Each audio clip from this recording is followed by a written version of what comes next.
Allez, bonjour à toutes et à tous, très heureux de vous retrouver. Aujourd'hui, on va ajouter une nouvelle pierre à notre édifice, toujours poursuivant vers un petit peu plus de difficultés, évidemment, hein, au fur et à mesure qu'on progresse. N'oubliez pas de ne pas bouffer les émissions trop vite, sinon la complexité va tout simplement s'additionner à un niveau où vous n'allez plus rien du tout comprendre, ce qui serait encore une fois un peu dommage. Le but étant bien donc de maîtriser ce que vous voyez avant pour ajouter toujours un petit peu plus petit à petit. La progression est encore très loin d'être terminée, les amis. Mais rappelez-vous quand même de regarder un petit peu de temps en temps derrière, dans le rétro, voir un peu ce que vous avez accompli jusque-là. Et c'est déjà clairement une très très belle partie que vous avez faite. Comme on l'a dit déjà dans l'émission précédente, à ce stade-là, vous avez déjà dépassé la plupart des traders qui sont soit morts, soit tournent en rond depuis déjà des années et n'ont même pas atteint ce niveau de progression. Cependant, on est encore loin de la ligne d'arrivée parce que cette ligne d'arrivée n'existe pas. Et qu'on n'a même pas encore commencé en soi les patterns plus agressifs qui permettront réellement d'obtenir un effet multiplicateur encore plus avancé. Mais celui que vous avez déjà atteint à ce stade-là est normalement déjà largement suffisant pour obtenir un rendement de vos investissements sans jamais prendre trop de risques. Cependant, comme on l'a dit, c'est jamais fini, et il y a toujours moyen de parfaire sa gestion du risque.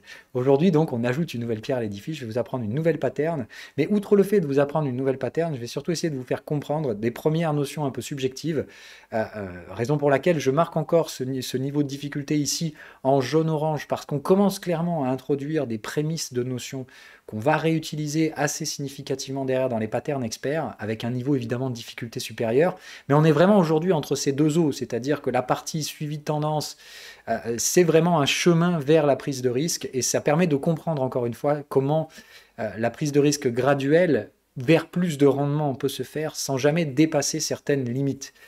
Et surtout, encore une fois, ici, qu'il y a une limite à tout, et qu'une fois que vous aurez exploité tout ce que vous pouvez exploiter dans le suivi de tendance, si vous voulez plus de rendement, il va falloir obligatoirement passer sur des stratégies plus risquées. Bref, ce sont les conclusions qu'on va obtenir ici. Mais encore une fois, ce qui est important, c'est pas juste de vous spoiler la conclusion, mais de vous faire comprendre tout le processus de pensée qui est vraiment une compréhension de votre part de pourquoi ces choses-là ne peuvent pas être agencées différemment. Aujourd'hui, on va utiliser comme toujours un support PowerPoint et de plus en plus parce qu'évidemment, comme les notions deviennent plus complexes, tout ça, tout ça. Cependant, j'irai vite sur la partie PowerPoint parce que la plupart de ce que j'ai à vous dire aujourd'hui se passera sur un graphique. Allez, c'est parti. Donc ici, globalement, c'est la même chose que vous connaissez déjà. Donc je vais aller très très vite encore une fois sur la partie de présentation. Le contexte de cette pattern est exactement le même que celle d'hier. Donc plutôt que de faire une redite pendant des heures et des heures, bon, je le fais quand même pour la postérité et pour les gens qui n'auraient regardé que cette vidéo. Encore une fois, ça se lit dans un ordre. Je numérote ces vidéos pas pour rien. Regardez, celle-ci conditionne que vous avez vu la précédente, hein, on est bien d'accord. Donc ça s'utilise dans le même cadre de contexte, dans un schéma de tendance, c'est-à-dire donc post-breakout. Vous devez impérativement donc maîtriser les cadres de street, tendance, bref, tout ce qu'on a dit dans la précédente. Cette pattern aura comme une résonance pour ceux qui connaissent le trade du jour dans Discord, mais attention, hein, le trade du jour est une façon détournée d'utiliser cette pattern. Disons qu'elles ont des similarités, mais encore une fois, attention, le trade du jour ne se produit pas forcément en tendance. Voilà, bon, c'était juste une petite parenthèse. Je ne vais pas trop pousser là-dessus, mais donc voilà, comprenez bien que ce n'est pas exactement la même pattern, donc vous ne tradez la pattern du jour que si je vous l'apprends correctement, hein. Il ne s'agit pas de faire un copier-coller dans des contextes différents, il y a des petites choses à moduler. Voilà, ensuite donc cette pattern se combine clairement avec la pattern d'avant, ça va être tout l'argumentaire d'aujourd'hui, mais j'avance rapidement. J'utilise deux time frames en dessous, ce qui est donc proche de ce qu'on a vu sur la précédente. On a vu que la précédente nécessitait la lecture sur deux time frames, et que du coup, on tradait à la fois contexte et canal de tendance. Ce ne sera pas le cas de la pattern qu'on va voir ici, qui se trade uniquement sur un time frame. Et donc, le time frame deux fois en dessous, qui n'est donc pas pareil de notre pattern en breakout. Elle est basée sur l'utilisation d'une moyenne et dans un cluster technique de cette moyenne avec notre contexte auquel on va ajouter ici un signal. Je vous rappelle que sur la pattern qu'on a vue dans l'émission précédente, il n'y a pas de signal. Le signal est une pattern en breakout ou en pullback. D'accord ? Donc on a vu en fait c'est une pattern qui se décompose en deux, on va dire une et demie, parce qu'elles ont beaucoup de similarités. Celle d'aujourd'hui n'a rien à voir et la source de son information et son contexte sont totalement différents. Là, on utilise vraiment la moyenne de prix, qui est un truc que je vois dans pas mal de stratégies, souvent très très mal utilisées. Donc la moyenne, c'est de la merde la plupart du temps, mais alors dans une tendance, c'est redoutable. Utiliser des moyennes en dehors des phases de tendance, ça sert à rien, hein, c'est même une énorme source d'erreur, mais voilà, ça marche hyper bien dans les phases de tendance. Donc clairement on va essayer de l'exploiter ici. Et ça ne se traite pas tout seul, on ne traite pas juste une moyenne, il faut évidemment donc un cluster d'informations. On va évidemment utiliser nos contextes, qui qui supplantent nos zones de supply et de demande et leur évolution dans le temps. Donc il faut qu'on ait une zone de demande en plus de cette moyenne. La moyenne seule ne suffit pas. Et là, il va falloir qu'on introduise un signal, puisque ici, la zone spéculative est très imparfaite. Donc on va ici utiliser une double gestion du risque avec les cycles. On pourra utiliser un signal de momentum, mais comme on le verra, il est plutôt, on va dire ici, optionnel. Okay, mais on va utiliser ici le multi-time frame sine wave, qui est donc une première des notions que vous ne connaissiez pas et qu'on va introduire ici, qui est une chose qu'on va utiliser, mais à mort, quand on va parler des patterns experts. Donc on va commencer à introduire un petit peu gentiment, hein, encore une fois, on est vraiment sur du contenu jaune-orange, donc je commence déjà à introduire des notions de gestion du risque avancée, mais on va rester encore une fois très gentil ici, puisque, comme on l'a dit, on va prendre du risque, oui, plus de risque qu'avant, mais par contre, on compense ce risque toujours par les structures tendancielles. Voilà, donc on progresse vers la gestion du risque, mais toujours prise de risque accrue égale compensation de ce risque systématiquement. Cette pattern étant plus simple, sa gestion du risque étant donc plus poreuse, on est obligé ici de requérir un signal, et un signal ici même de bonne qualité, puisqu'on va utiliser 2 time frames, 2 sine wave.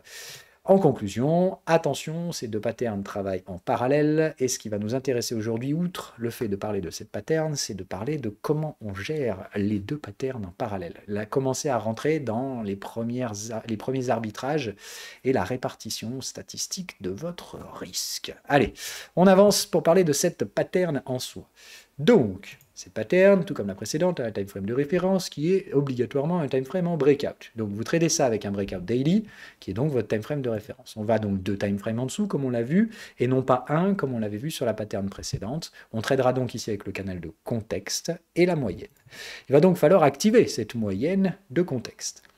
Pour ça, ça se passe en double-cliquant sur votre framework, vous allez dans les options et vous avez donc l'option pour ajouter une moyenne dans laquelle vous ajouterez le chiffre 20, qui vous donnera donc la moyenne 20. Pour ceux qui n'utilisent pas les outils, je ferai une émission spécifique à la fin de cette série de tendances pour expliquer toutes les parallèles des choses que vous devez utiliser si vous n'utilisez donc pas les outils et qu'il faut tracer vos canaux à la main, etc. Voilà, je vous ferai une parallèle un petit peu plus simpliste pour tout ça.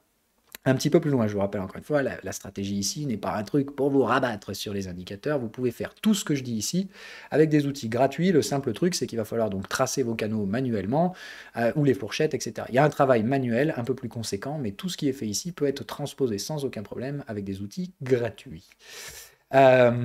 On utilisera le contexte extrême, qui n'est ni plus ni moins que le contexte de l'UT supérieur, affiché sur votre graphique, parce qu'on va en avoir besoin pour la gestion du risque, et particulièrement celle du stop loss. Je vous demanderai d'activer votre trend sine wave si vous voulez appliquer cette pattern, puisqu'on en aura donc besoin. La même chose, le trend sine wave n'est ni plus ni moins que le sine wave de l'UT de tendance. Donc votre sine wave de l'UT local, auquel on ajoute un sine wave d'UT tendance, qui n'est ni plus ni moins que le sine wave de l'UT supérieur. Hein. Donc c'est rien de bien compliqué, encore une fois ici c'est juste, on utilise des notions multi-time frame, et on les utilisera clairement, très souvent, et surtout dans les patterns experts. Allez, je me bouge, voilà à quoi ressemble la pattern en elle-même. Pour faire simple, donc ce qu'on va utiliser, c'est le même contexte, en tout cas cette pattern va se déclencher clairement dans les mêmes contextes de la pattern précédente. Donc on a un mouvement haussier dû à notre breakout. Normalement, vous devez voir sur cette UT inférieure des boîtes de contexte disjointes, au moins au niveau des résistances, mais très probablement également aussi au niveau des supports, traduisant de forts flux, qui évidemment, comme ces flux sont daily, quand vous les regardez en horaire, ils sont forts, c'est puissant, ça bourrine dans tous les sens, et c'est tout à fait normal. Ce que vous devez voir par contre, c'est qu'au bout d'un moment, ça freine un petit peu, et normalement, vos boîtes de contexte commencent à se rejoindre, support et résistance, et le prix commence à faire des petites hésitations, des petits pullbacks. Parfois, vous verrez donc vos troisième bornes de range, traduisant encore le fait que cette pattern va se produire la plupart du temps en même temps que l'autre, ou en tout cas proche d'un contexte de l'autre. Et c'est justement cette synergie qu'on va utiliser. Donc, troisième borne de range, conditionnelle, non, enfin, on va dire potentielle, mais elle ne sera pas là tout le temps, et en fait, on s'en fout. D'ailleurs, qu'elle soit là ou pas là, c'est pas vraiment l'intérêt de la pattern. C'est juste pour vous donner la psychologie similaire. Donc nous, ce qui va nous intéresser, comme on l'a dit, c'est le cluster moyenne plus contexte. Attention, le contexte peut être baissier, il n'y a pas de problème. Si on a retourné le contexte, c'est pas la fin du monde. Hein. C'est juste, il faut être sur un cluster où vous avez à la fois une zone de demande, votre contexte, et votre moyenne qui représente des prix moyens. Et normalement, dans une tendance, les prix moyens sont considérés comme très attractifs. Donc normalement, ça doit réagir là-dessus. Comme on l'a dit, gestion du risque supplémentaire. Pour prendre votre trade, vous n'allez pas juste trader n'importe où au milieu de nulle part, mais vous allez utiliser un cluster double time frame de cyclicité, c'est-à-dire vous devez être favorable sur le cycle local et le cycle du T supérieur, ce qu'on appellera à partir de maintenant, une concordance de cycles, c'est-à-dire deux cycles qui s'alignent sur deux timeframes différents. Le momentum étant ici une stratégie optionnelle, enfin un signal optionnel, toujours mieux de l'avoir, mais on va dire pas 100% requis, et on verra qu'il peut vous aider en soi à moduler la prise de risque. C'est-à-dire que si vous arrivez dans la zone, vous avez le cluster de cycles, mais pas de signal, bah vous n'allez clairement pas prendre le risque maximal de cette pattern, qui est comme l'autre, de 2%, etc., etc. Ok, évidemment, si vous avez un super méga signal de tendance dans le contexte, etc., bah, n'hésitez pas à essayer de mettre un peu plus de risque, sans jamais dépasser les 2%. Bien entendu, le stop loss sera placé sous le canal de contexte de l'UT supérieur, qui est donc l'extreme channel. Ok? Voilà un petit peu, si je résume. Donc, on entre sur notre cluster, le stop loss se trouve sous le point bas, avec un risque maximal de 2%, également non cumulable, c'est hyper important, et ça va être toute la thématique de notre discussion aujourd'hui, mais je garde ça pour après. La validation se fera lorsque vous atteindrez à nouveau le contexte vendeur, donc c'est généralement validé assez rapidement sur ces patterns, mais soyez pas trop gourmand non plus, hein, toujours pareil, le temps est une variable, donc normalement ça réagit vite en tendance, mais si jamais on vous déborde un petit peu, soyez pas non plus hyper flippé. Attention, cette pattern ne va pas systématiquement réagir V-bottom, hein. Des fois vous allez même vous faire déborder, puisqu'on achète des moyennes, donc des prix très moyens. Parfois, la pattern va aller plus bas, hein, donc voilà. Normalement, ça réagit bien, mais soyez pas surpris si ça déborde un peu, c'est pas très grave. Normalement, votre stop loss est supposé être safe.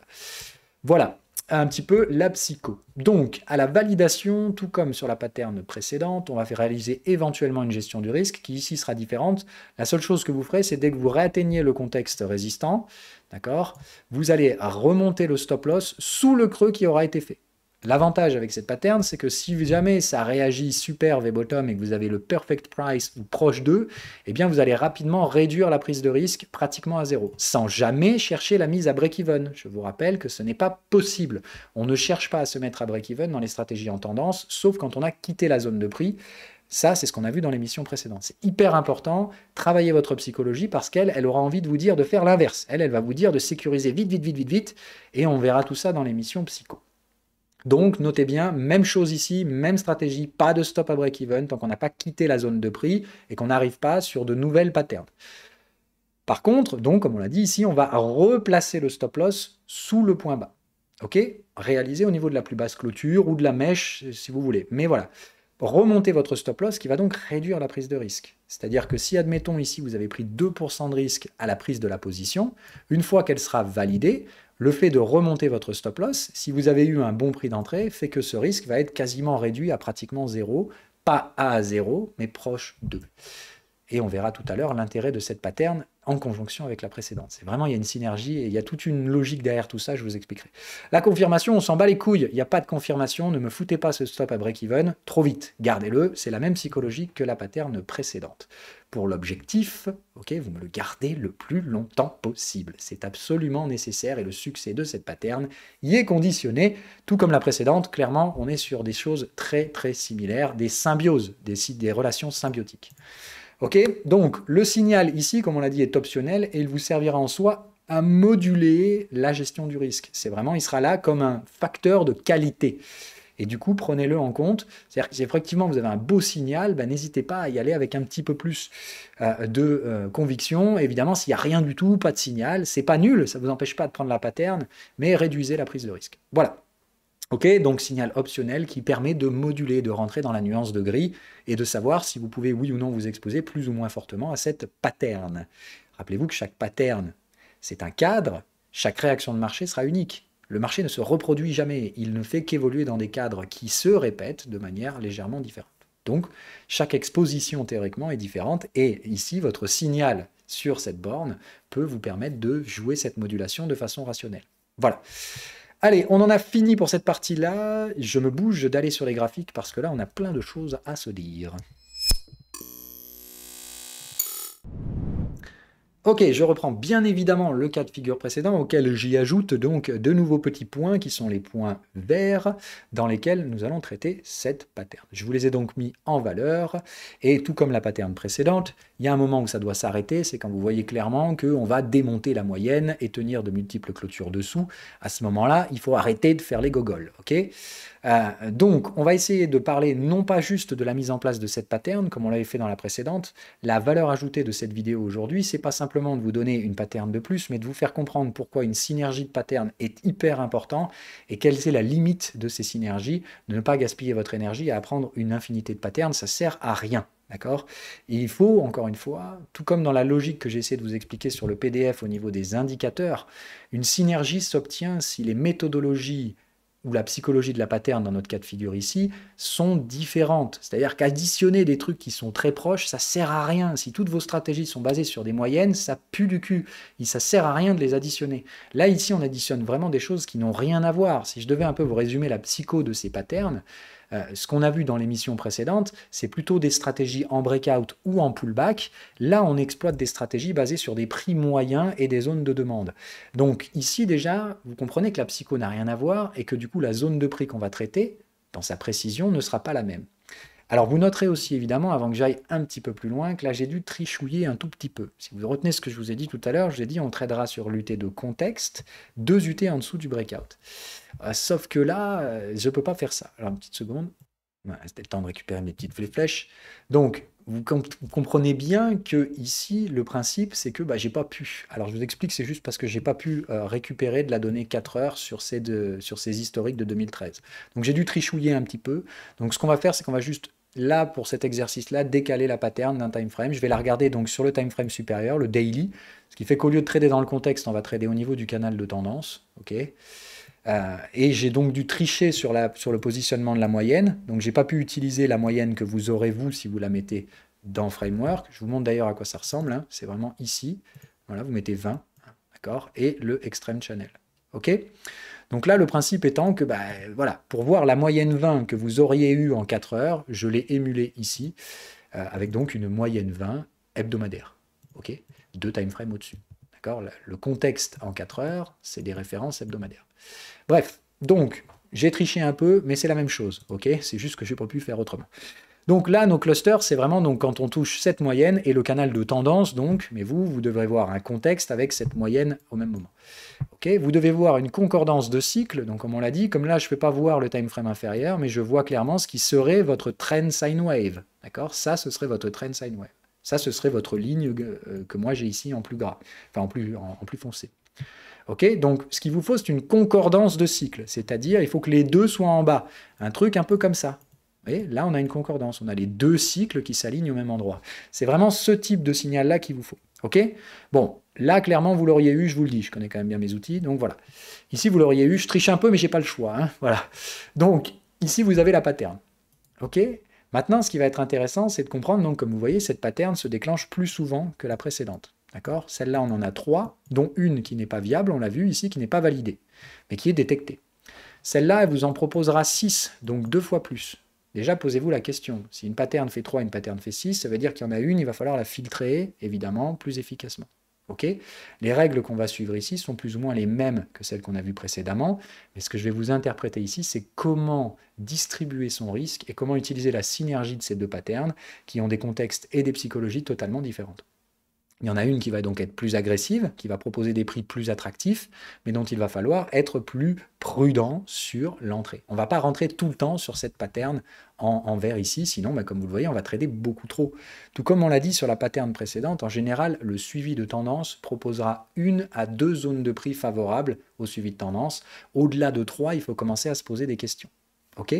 Donc là, théoriquement, parmi ces trades de moyenne, il faudrait pareil qu'on arrive à en prendre 1, 2, 3 maximum sur les 6 qui sont proposés ici. Donc je vais vous expliquer comment filtrer cela, et c'est un petit peu plus complexe évidemment. Pattern plus courante égale, il faudra beaucoup plus de filtrage. Allez, c'est parti. Donc la première des choses ici, parmi les différents filtrages et les règles qu'on a vues précédemment, il y en a déjà une qu'on peut supprimer, c'est celle-là. Celle-là, on ne la prendra pas. Pourquoi? Parce qu'elle est trop proche de son niveau d'invalidation. Rappelez-vous, le stop loss se placera sous le contexte du T supérieur, c'est-à-dire sous ça. Ici, à mon avis, on est trop proche du prix d'entrée, il faudra éviter. De toute façon, il y a d'autres raisons qui nous inviteront à filtrer celle-ci en dehors. Ok? Ensuite, rappelez-vous, on va avoir une autre règle, on ne traite pas 2 fois la même pattern sur la même zone de prix. Ce qui fait qu'à mon avis, celle-là, on risque de la supprimer, mais on va en parler quand même, elle sera intéressante. Celle-ci, à mon avis, on va la supprimer. Si on prend celle-là, évidemment. Hein. Et celle-là, pourquoi pas. OK? Bah, celle-là, on va la garder probablement. On va voir. Donc maintenant, on avance. Ok, mais en prenant en compte que ce sera probablement la troisième dans la série, donc on ira doucement sur celle-là. 3, rappelez-vous que c'est souvent la limite, on ira rarement au-delà de ça. Et la troisième est toujours plus risquée que les précédentes. Allez, mettons-nous dans ce contexte de marché. Ok, on se vide la tête, on trade. Donc à ce moment-là, on a comme d'hab notre breakout, ok, on atteint sa validation, soit là, peu importe, comme on avait dit. Dans tous les cas, on peut commencer à travailler ici. Là, on s'en fiche de savoir que notre contexte est renversé, mais on va le noter, puisque donc on connaît notre autre pattern, on sait qu'une troisième borne va arriver. Hop, on note la troisième borne, je vous rappelle qu'on ne la trade pas, mais qu'on note son niveau horizontal, ok, et qu'on attend que la pattern soit validée avant de mettre l'ordre en stop, l'ordre stop achat.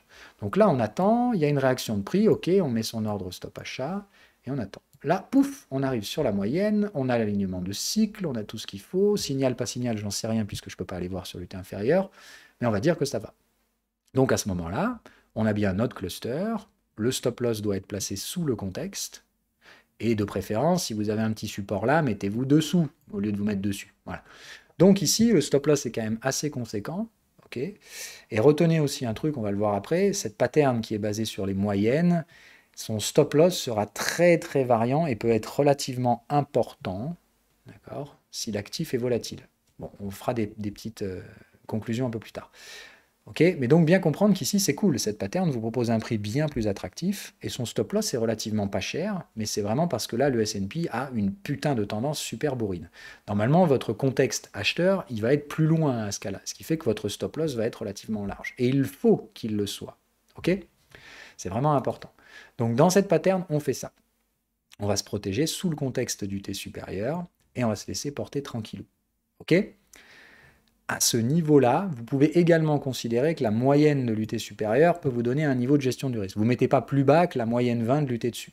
C'est une autre petite parenthèse, une autre façon de gérer le risque. Ici, ça va très bien, notre stop loss est là et on est tranquille. On va prendre ce trade. Par contre, vous savez qu'il y a un autre trade qui va arriver ici.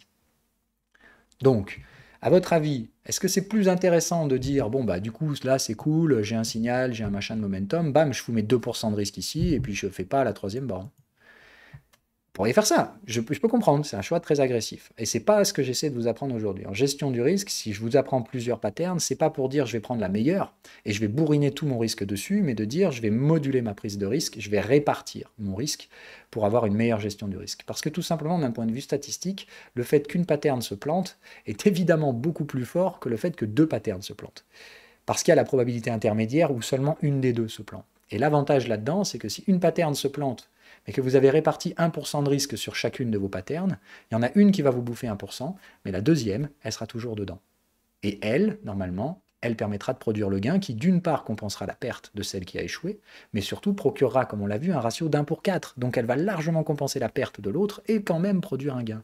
Cette modulation du risque et cette répartition statistique du risque entre plusieurs patterns, ça, c'est de la vraie gestion du risque. Et là, on commence à rentrer dans les patterns de professionnels. On commence à rentrer dans un raisonnement, non plus ça marche pas, mais comment je fais en sorte de maximiser les chances que ça marche de façon récurrente et statistique, avec un set de règles. Ici, ce que j'essaie de vous faire comprendre aujourd'hui, c'est que notre pool de risque de 2%, on a un choix statistique de sa répartition. Et ce sera toujours mieux de le répartir entre plusieurs patterns. On l'a vu qu'on a entre guillemets deux groupes de patterns, dont un se stipule en deux formes. D'accord ? Mais là, on utilise toujours une forme ou l'autre. On n'utilise pas les deux. D'accord ? Donc, bien comprendre qu'en fait, on a deux patterns. Trois en réalité, mais c'est vraiment une alternance de deux. C'est le minimum, mais aller plus loin, ça sert à rien. C'est-à-dire qu'avoir deux patterns, c'est pas deux fois mieux qu'une pattern, mais c'est beaucoup mieux pour la répartition statistique de votre risque. Aller à trois patterns, c'est bien, mais en soi, c'est comme si on l'ajoutait au dénominateur. C'est-à-dire que c'est comme si on faisait une opération inverse. 1 sur 2 égale 0,5. 1 sur 3 égale 0,3. Si vous commencez à aller 1 sur 4, 0,25, etc., vous comprenez que la courbe de réduction est parabolique. Autrement dit, plus vous ajoutez de patterns dans votre panel de connaissances, moins cette addition de patterns va réduire votre risque. Autrement dit, 2, 3 patterns, c'est très bien. Aller au-delà de ça, ça ne procure plus réellement une réduction statistique du risque par rapport à l'information que vous devez stocker pour ça. Parce qu'il faut donc apprendre une nouvelle pattern, la maîtriser, etc. En fait, il y a un moment où au-delà de 2, 3 patterns, franchement, vous perdez du temps. et de l'énergie à essayer d'apprendre une multitude de patterns pour faire quelque chose qui, de toute façon, doit rechercher des symbioses. Et la symbiose, surtout, c'est souvent basé sur deux choses. Donc, c'est plutôt pour ça que je vous dis ça. Essayez de garder cet aspect rationnel. Pour trouver de vraies symbioses, la paire, pour moi, fonctionne bien mieux. La triplette peut fonctionner, mais au-delà de ça, je vous dis, c'est vraiment, à mon avis, une perte de temps que vous aurez. Il vaut mieux garder votre cerveau pour apprendre des patterns expertes derrière, qui, elles, nous permettront à prendre du risque en dehors des phases de tendance, en le modulant et en le maîtrisant lui aussi, bien entendu. Mais là, on sera sur des choses beaucoup plus complexes. Aujourd'hui, c'est encore une fois une forme d'introduction. On utilisera ces mêmes principes après dans les stratégies expertes, mais avec beaucoup plus de complexité. Et vous voyez qu'on rentre déjà un petit peu dans la complexité. L'intérêt ici, ça va être de prendre des décisions qui ne sont pas binaires. Il n'y a pas de bonnes et de mauvaises décisions, il n'y a que des décisions qui doivent suivre un certain nombre de règles. La règle que vous avez ici, c'est qu'il ne faut jamais dépasser 2% sur une zone de prix. Mais comment vous allez répartir ces 2% reste un choix qui sera libre à vous et qui sera différent entre différents traders, différent de votre agressivité, et on fera toute une émission sur la psychologie à ce niveau-là, mais c'est important que vous compreniez ça. Ok? Tant que vous suivez cette règle des 2% et que vous ne prenez pas trop de risques, tout ira bien. On va prendre donc d'ici, à partir de maintenant, différents cas de figure. Pour moi, ici, le meilleur, c'est clairement de répartir. Comme on est à ce niveau-là, on sait que cette pattern devrait se déclencher. S'il y a bien tendance, encore une fois, il y a toujours la probabilité que ça réponde et que ça s'écroule. Et dans ce cas-là, si vous prenez 2% de risque ici, vous allez prendre un stop loss de 2%. Si vous avez mis qu'1% en gardant 1% pour cette pattern, ben vous perdez qu'1%. Encore une fois, cette réduction du risque, elle aura écarté ici une perte qui sera 2 fois plus grande. Maintenant, la plupart du temps, si vous avez bien fait votre travail, le breakout va se mettre en place, vous allez déclencher une deuxième pattern. Son prix d'entrée est moins bon que le premier, mais encore une fois, relative à la zone de prise de profit, cette différence est marginale. Et l'aspect statistique bénéfique qu'elle procure est clairement positif. C'est-à-dire que vous gagnez un petit peu moins d'argent, mais vous réduisez considérablement plus le risque. Donc ici, le mieux, ce serait de faire 1% sur chaque pattern, au lieu de faire 2 et 0 et de dire je mets tout sur celle-là parce qu'elle est plus agressive, et puis si je me rate, je perds plus. C'est complètement con. Utilisez l'avantage de ces deux patterns qui fonctionnent en symbiose. Elles vont la plupart du temps déclencher dans les mêmes zones de prix. Et pas pour rien, tout simplement parce qu'il n'y a que dans cette zone que vous aurez des opportunités spéculatives. Ok, continuons. Donc ensuite, cette pattern, elle sera validée ici, puisqu'elle atteint son contexte opposé. Donc là, comme on est pratiquement tout en bas sur le prix d'entrée, à ce niveau-là, on vient de libérer un potentiel d'investissement, puisque à ce moment-là, quand on a pris cette position, on a donc 2% de risque dans le marché, on ne peut plus aller plus loin, on est au maximum. Ok, donc là, on a réduit notre risque. Là, on a atteint la validation de ce niveau-là, mais donc rappelez-vous, ici, de toute façon, le stop-loss est déjà là. Donc nos deux stop-loss sont là à ce moment-là. Ok, pas de souci, jusque-là, j'espère que vous suivez. Ok, on revient ici. Alors, on ne peut pas prendre le trade en pullback de la troisième borne, parce que là, c'est vraiment l'un ou l'autre. Ok, après, on pourrait éventuellement le faire, mais de toute façon, ici, la pattern de tendance se remet en place. Donc, ici, on a le même choix, le canal de contexte qui vient supporter les prix, la moyenne qui sont proches l'une de l'autre, les deux vont toujours bien. Est-ce qu'on a une concordance de cycle? Oui, on peut y aller. Donc là, on y va. On n'hésite pas. On y va à nouveau. Pourquoi? Parce que comme cette pattern-là, son risque a été probablement réduit à proche de 0, eh bien on a quasiment 1% de risque qu'on peut réinvestir. Donc ici, c'est un choix. Soit je décide de ne risquer plus qu'1%, et je ne rempile pas mon risque, soit je me dis, j'ai 1% de disponible, selon la qualité de la pattern, admettons qu'ici j'ai un beau signal momentum sur l'UT inférieur, je me dis, j'y vais, je veux réinvestir mon risque. C'est un choix de stratégiste, c'est un choix de gestionnaire ici. Il n'y a pas de bonne et de mauvaise réponse. Les deux réponses sont bonnes, ce ne sont que des choix personnels. Celui qui prend l'option oui sera donc plus agressif puisqu'il investira 2% de risque en cas d'échec, alors que l'autre sera plus qu'à 1.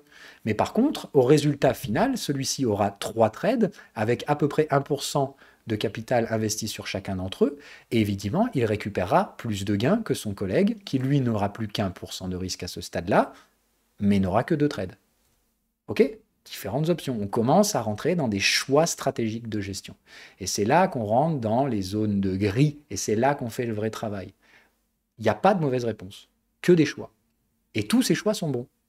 Ils sont tous compatibles avec la gestion du risque et ils procurent tous des aspects statistiques positifs. Ils ne font que moduler l'agressivité de la prise de risque. Plus agressif, plus de rémunération, plus de risque également de se faire démonter.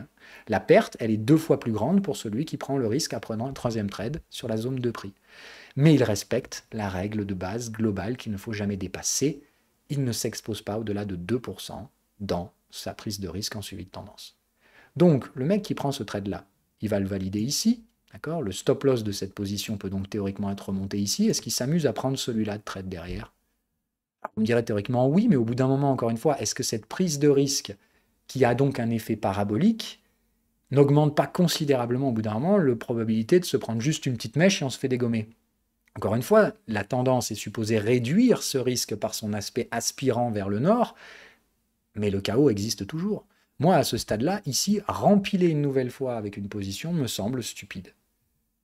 Et de dire, au contraire, ici, la prise de risque ne justifie clairement plus une augmentation de rendement. On a déjà 3 trades sur la zone, c'est con. Par contre, quelqu'un qui aurait fait le choix non ici peut éventuellement considérer le choix oui ici. Pour moi, toutes ces réponses sont bonnes. Ok? Mais pas plus que ça. Évidemment, ici, c'est cool, on sort de la zone de prix par le nord, tout va très bien. À ce moment-là, qu'est-ce qui se passe? On regarde les opportunités qui arriveront après, et à ce moment-là, on mettra l'intégralité de nos trades ici, au moins à break-even. Ou en tout cas, ce qu'on peut considérer, c'est qu'on prendra le prix de revient moyen de cette zone, et on mettra le stop à break-even. En tout cas, ce qui est important, c'est que si on veut reprendre des trades derrière, il faudra libérer le risque qu'on avait pris ici, le remettre à zéro. Ok? C'est important. Et donc on continue, on refait le même exercice, et vous verrez que la logique est clairement la même et qu'elle devient répétitive. On sort de la zone de prix, on recommence. Donc si on veut reprendre des trades, ici le stop est à break-even. On a un repli, on vient chercher la moyenne, on a le contexte, on a un peu de marge ici pour le stop loss, on le placera sous le contexte du T supérieur. Ici, on est dans le cas de figure où on se fait frôler. C'est pas très grave, le stop loss est frôlé, mais pas déclenché. Encore une fois, ici, vous aurez la validation ici, au même moment où vous vous direz, il y a quand même de fortes chances ici que ce soit une troisième borne de range, où normalement on est supposé revendre ou former un triangle, peu importe. Donc là, vous vous dites, ok, mon premier trade ici, il est validé, clairement, je vais laisser le stop loss là, et je suis bien content d'avoir pris qu'1%. Est-ce que je peux trader ce trade-là? Non, par contre, je sais que si cette zone est cassée et qu'elle va chercher un ratio d'1 pour 1, j'hésiterai pas à payer le pullback. Et là, oh putain, encore un autre cas de figure. Comment je fais quand j'ai les 2 patterns qui déclenchent en même temps? Parce que là, j'ai atteint mon ratio 1 pour 1, donc j'ai mis mon ordre limite dans le carnet, et quand mon ordre limite est exécuté, je suis sur mon cluster moyenne plus contexte de support, et j'ai de la marge pour le stop loss sous le contexte. Putain, comment je fais? Est-ce que du coup, je prends 2% de risque sur cette zone-là, et je peux pas parce que j'ai déjà pris 1% de risque là, et que le fait de redéplacer le stop loss m'a pas permis de libérer du capital? Est-ce que j'ai le droit d'aller à 3% de risque? Eh ben non. Là, on reste à 1% de risque sur cette position, même si elle a l'air beaucoup plus attractive que l'autre, c'est pas possible. C'est beaucoup trop risqué ici d'envisager de se mettre à break-even et d'investir 2%. C'est encore une fois un choix de gestion, il est possible, mais le seul choix que vous avez ici, c'est de mettre cette position à break-even si vous voulez payer celle-là avec 2%. Et il me semble que ce choix est stratégiquement pas très intelligent. D'un point de vue prise de risque, c'est quand même assez agressif. Mais encore une fois, c'est un jugement personnel. Si vous le faites, je suis d'accord, mais vous prenez beaucoup de risques. Ces risques que vous prenez, s'ils ne se matérialisent pas, vont clairement rémunérer plus que si moi je ne les prends pas. Et vous comprenez comment fonctionne la gestion des choix stratégiques liés à votre niveau d'agressivité, et vous comprenez pourquoi on va faire une émission psychologique derrière, pour éviter que votre psychologie vous pousse à prendre trop de risques, ou que votre psychologie soit trop protectionniste et qu'elle limite vos gains, pour essayer de trouver une forme de juste milieu, etc., etc. Tout ça, ça va être très intéressant et on se garde ça pour la prochaine émission, bien entendu. Ici, je ne vous donne pas le luxe d'aller sur la prochaine zone, mais on va le faire très très vite, juste pour vous montrer encore une fois que tout se balance. Dans la prochaine zone, en allant très très vite, vous avez votre pattern ici, vous allez sortir de celle-là, donc vous me la mettez à break-even, vous prenez une position 1% comme d'habitude, parce qu'on répartit sa prise de risque entre ces 2 patterns, on sait que la suivante va probablement arriver, elle arrive, que se passe-t-il sur la suivante? Elle ne déclenche pas puisqu'elle n'atteint pas son objectif. Ici, qu'est-ce qui se passe? Votre trade a quand même été validé, donc votre stop loss est sur le point bas et vous allez prendre une petite perte. C'est tout. Ici, vous voyez que cette pattern se produit plus souvent, qu'il faudra la filtrer pour choisir laquelle vous prenez et ne pas utiliser trop souvent l'effet multiplicateur, parce qu'elle se produira peut-être plus souvent que la deuxième. Essayez de bien vous rappeler, donc, que par contre, au bout de la troisième pattern, les probabilités d'échec augmentent, donc clairement, pensez bien à répartir votre risque. Quand vous prenez un stop loss, c'est souvent celle-là qui vous prendra un stop loss. Par contre, normalement, ces patterns valident la plupart du temps, ce qui fait qu'elles vous coûteront quasiment pas grand-chose. Là où elles vous coûteront de l'argent, c'est si vraiment le marché dérouille fort d'abord, ce qui fait que vous allez être obligé de laisser le stop loss en bas, et là, si votre stop loss est pris, il vous coûtera un peu plus cher. Mais normalement, quoi qu'il en soit, si vous respectez les règles, vous ne perdez jamais plus de 2% de capital, et puis en plus de ça, si vous en êtes à la troisième pattern, vous conservez les gains précédents. Hein, voilà. N'oubliez pas évidemment qu'à partir du moment où vous voyez que la moyenne se prend une grosse branlée, comme c'est le cas ici, avec plusieurs clôtures marginales là-dessous, on va bien fort, on a même retracé assez longuement, là vous commencez clairement à vous dire qu'il faut arrêter d'appliquer la pattern.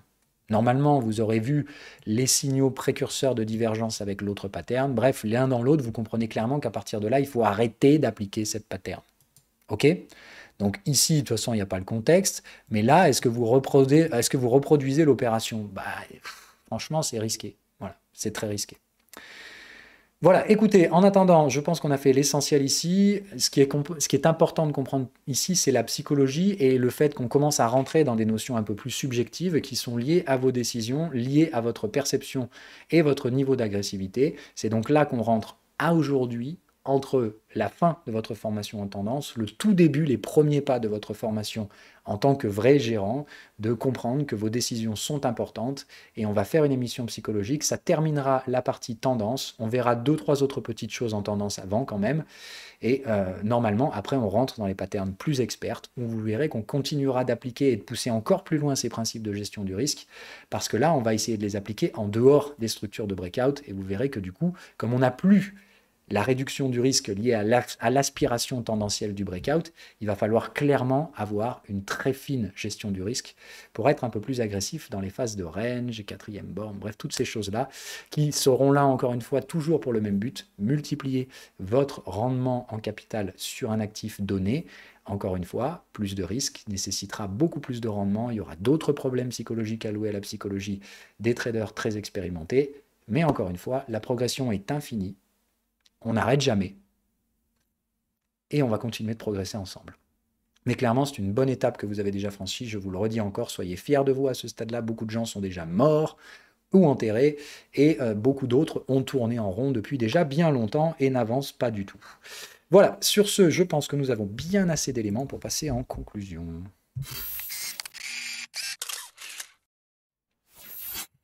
Ok, donc très important de comprendre, c'est une émission un petit peu longue aussi également, mais je préfère ici insister sur des facteurs qui sont vraiment absolument clés et dont on va rebondir de très nombreuses fois dessus quand on fera les émissions expérimentées. J'essaierai de revenir sur des cadres un petit peu plus proches d'une demi-heure après, bien entendu. Et voilà, donc la prochaine sera une émission psychologique où on parlera des différents biais qui vont réémerger dans le suivi de la tendance, surtout dû à de l'effet de levier, parce qu'évidemment, comme vous allez empiler les positions, vous allez avoir un impact psychologique assez fort du fait que votre exposition en capital peut être relativement significative sur l'actif. Et malgré le fait que je vous ai expliqué pourquoi on fait ça, le fait qu'il y a une réduction du risque due à la tendance, le fait que ponctuellement le risque est toujours limité, ces notions réalistes et rationnelles vont être confrontées à des sentiments irrationnels qui vont émerger encore une fois de la partie émotive de votre cerveau qui va vous leurrer et qui va dire « Oh, mais attends, mais j'ai trop d'argent dans le même truc, je fais n'importe quoi ». Et en fait, ces raisonnements subjectifs, inconscients, il va falloir les détecter et les contrecarrer, tout comme ces mêmes raisonnements irrationnels émerger quand vous avez vu vos premières confrontations au marché, ces premiers biais psychologiques que vous avez combattus grâce aux stratégies de troisième borne de range qui ont aidé à structurer et donc à limiter ces impacts émotionnels. Vous allez voir que la tendance en fait émerger d'autres et on va travailler là-dessus dans la prochaine émission. Ceci dit, je vous souhaite à toutes et à tous une agréable journée et je vous dis à bientôt.